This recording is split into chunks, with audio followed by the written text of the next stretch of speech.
ഒരിക്കൽ പ്രവാചകർ സല്ലല്ലാഹു അലൈഹി വസല്ലം തങ്ങൾ മെലിഞ്ഞൊട്ടിയ ഒരു ഒട്ടകത്തിൻ്റെ അടുത്തൂടെ നടന്നു പോവാണ്.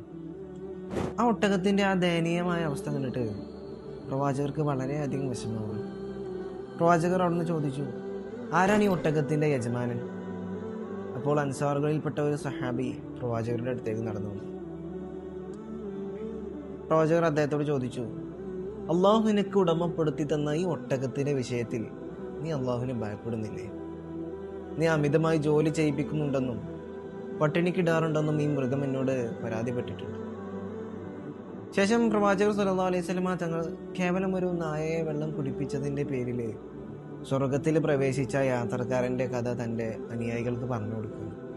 മനുഷ്യർക്ക് പുറമെ മറ്റു ജീവികളോടെല്ലാം കരുണ കാണിക്കുന്നതിൻ്റെ മഹത്വത്തെക്കുറിച്ചും അവർക്ക് പ്രവാചകർ ബോധ്യപ്പെടുത്തി കൊടുത്തു. കേവലം മനുഷ്യരോട് മാത്രമല്ല, മറ്റ് ജീവികളോട് പോലും അവിടുന്ന് കരുണ കാണിച്ചിരുന്നു. അതായിരുന്നു പ്രവാചകർ സല്ലല്ലാഹു അലൈഹി വസല്ലം.